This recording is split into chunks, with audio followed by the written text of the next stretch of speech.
मित्रों नमस्कार, जय श्री राधे। आप सबका स्वागत करता हूं आपके अपने YouTube चैनल प्राच्य वैदिक एस्ट्रो में।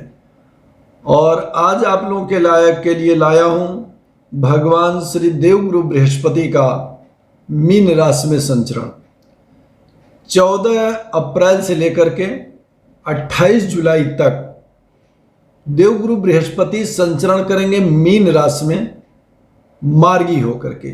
यानी आप जानते हैं कि देवगुरु बृहस्पति एक ही राशि में मार्गी रहते हैं कुछ समय तक, फिर वक्री हो जाते हैं, फिर मार्गी होते हैं। यानी कि मार्गी और वक्री संचरण इनका होता रहता है। वर्तमान में 14 अप्रैल से 28 जुलाई तक जो संचरण होगा वह मार्गी संचरण होगा। तो इसका हमारी राशियों पर क्या प्रभाव पड़ेगा, इसमें इस वीडियो में मैं आपसे चर्चा करूंगा मेष, वृष और मिथुन राशियों के विषय। यानी यदि आप मेष लग्न या मेष राशि के हैं, वृष लग्न या वृष राशि के हैं, या मिथुन लग्न मिथुन राशि के हैं, तो ये वीडियो आपके लिए है। और आइए सर्वप्रथम शुरू कर लेते हैं मेष लग्न और मेष राशि वालों के विषय में देवगुरु बृहस्पति का मीन में संचरण क्या प्रभाव लाने वाला है। मित्रों, मेष लग्न वालों के लिए देवगुरु बृहस्पति बनते हैं भाग्य के अधिपति और साथ ही साथ बन जाते हैं व्ययाधिपति। भाग्य के अधिपति होने के कारण व्ययाधिपति का दोष समाप्त हो जाता है, यानी कि शुभ परिणाम मेष लग्न और मेष राशि वालों को प्रदान करते हैं। और संचरण करेंगे आपके लग्न आपकी राशि से व्यय भाव में स्वगृही होकर के। तो स्वगृही ग्रह का हमेशा फल उत्तम ही होता है। तो निश्चित रूप से यहाँ पर बैठने के कारण कुछ खर्चे तो आपको बनाएंगे, लेकिन ये खर्चे बहुत शुभ कार्यों में होंगे। आपके धार्मिक कार्यों पर आपके खर्चे हो सकते हैं। अब यहाँ बैठ करके जैसे शुभ दृष्टि, पंचम दृष्टि आपकी देंगे आपके भूमि भवन वाहन पर, तो उससे संबंधित आपके खर्चे हो सकते हैं। सप्तम दृष्टि देंगे आपके पंचम भाव,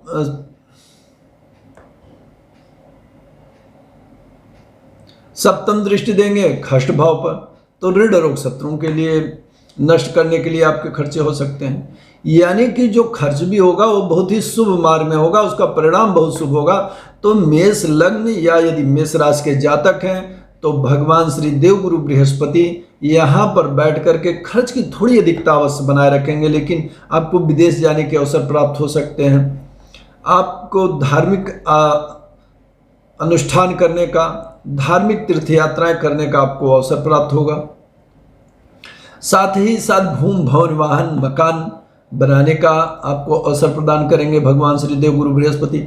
ऋण रोग शत्रुओं का आपके समन करेंगे। साथ ही उनकी नवम दृष्टि पड़ेगी आपके आयु भाव पर, तो आपके आयु में वृद्धि होने वाली है।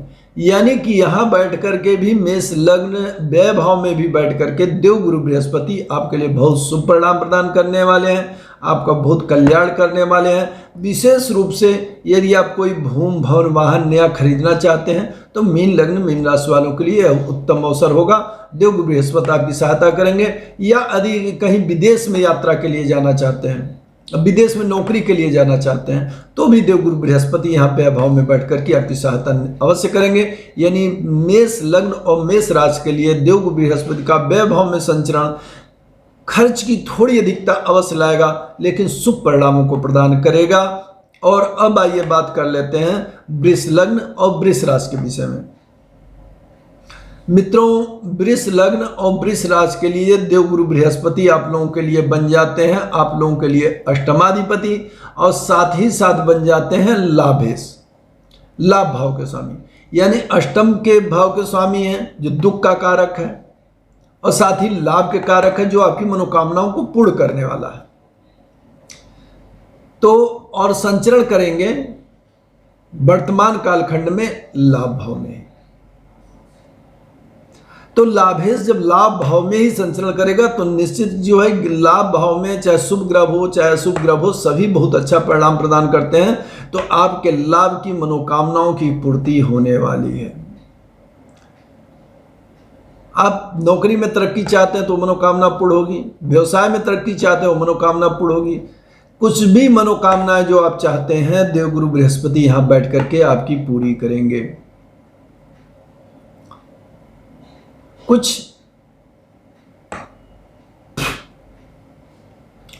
समस्याएं ला सकते हैं, थोड़ी बहुत दिक्कतें आ सकती हैं, लेकिन कुल मिलाकर के यदि देखा जाए तो आपको लाभ भाव में स्वगृही ग्रह बैठ रहा है देवगुरु बृहस्पति जैसा, तो निश्चित रूप से आपका जीवन समृद्ध होने वाला है, आयुष आरोग्य से युक्त होने वाला है। देवगुरु बृहस्पति बहुत ही शुभ ग्रह माने जाते हैं, इनकी दृष्टि में अमृत है, इनके देख लेने मात्र से कल्याण होता है। 3 दृष्टियां इनकी अमृतमयी हैं, जहां जहां देखते हैं वहां पर उस स्थान को पुष्पित और पल्लवित कर देते हैं। तो प्रथम जो इनकी पंचम दृष्टि पड़ेगी वो आपके तृतीय भाव पर पड़ेगी, यानी छोटे भाई बहनों से संबंध बहुत मधुर हो जाएंगे, पराक्रमशीलता अच्छी हो जाएगी, मित्र से, रिश्तेदार से, पड़ोसियों से संबंध अच्छे हो जाएंगे। साथ ही साथ लाभ भाव में बैठे हैं, सप्तम दृष्टि पंचम भाव पर पड़ेगी, प्रेम संबंधों में प्रगाढ़ता आएगी, पुत्र पुत्रियों से रिलेशन सुधरेंगे, लोगों में आपकी लोकप्रियता बढ़ेगी। साथ ही नवम दृष्टि देंगे आपके सप्तम भाव पर, तो सप्तम भाव में देवगुरु बृहस्पति यदि देख रहे हैं तो यदि आप शादी के योग्य हैं तो, और यदि आप कन्या हैं, कन्या जातक हैं तो विशेष रूप से शादी कराते हैं। पुरुषों की भी शादी कराते हैं, लेकिन कन्याओं की विशेष रूप से शादी कराते हैं। यदि सप्तम भाव में देख रहे हों या लग्न में बैठे हो या सप्तम में बैठे हों तो देवगुरु बृहस्पति कन्याओं की विशेष रूप से शादी कराते हैं।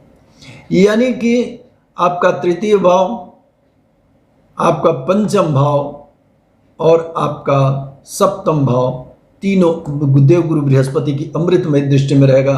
निश्चित रूप से देवगुरु बृहस्पति आप लोगों का कल्याण करने वाले हैं। वृष लग्न और वृष राशि के आप जातक हैं तो निश्चित रूप से आपके लिए यह समय उन्नतिदायी और आनंददायी होगा।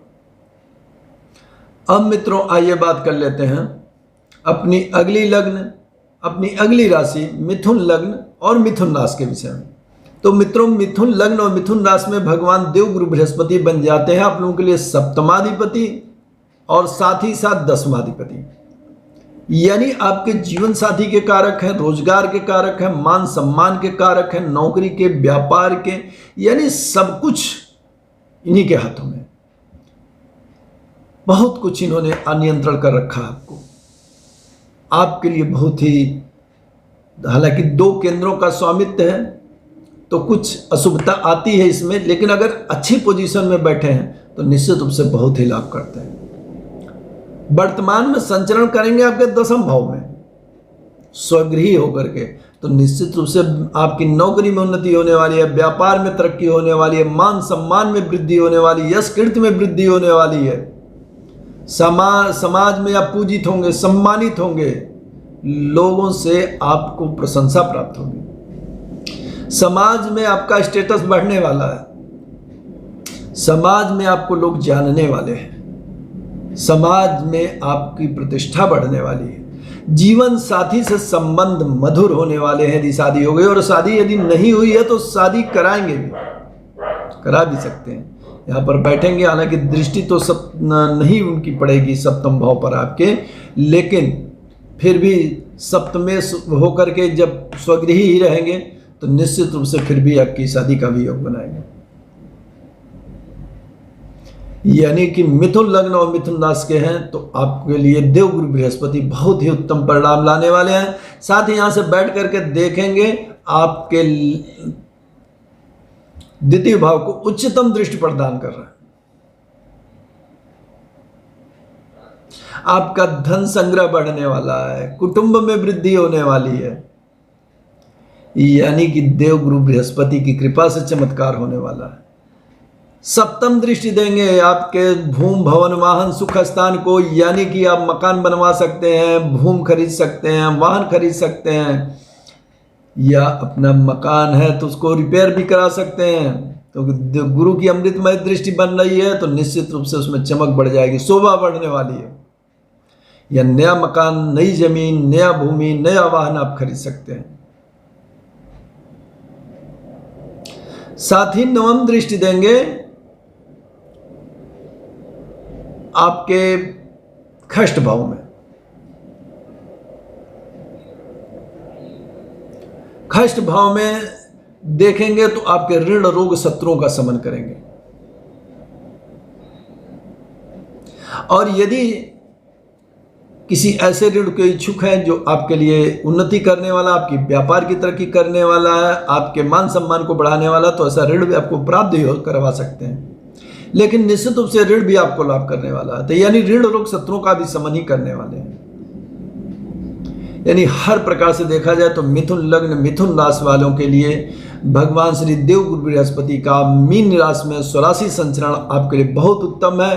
पंचम दृष्टि जहां धन कुटुंब की वृद्धि करने वाली है, सप्तम दृष्टि जहां भूम भवन वाहन सुखों की वृद्धि करने वाली है, नवम दृष्टि ऋण रोग शत्रुओं का विनाश करने वाली है। यानी हर प्रकार से आपको परम सुख देने वाले हैं।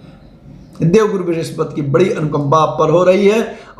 और मित्रों, अब तक आपने मेरे चैनल को सब्सक्राइब नहीं किया है तो सब्सक्राइब कर लें।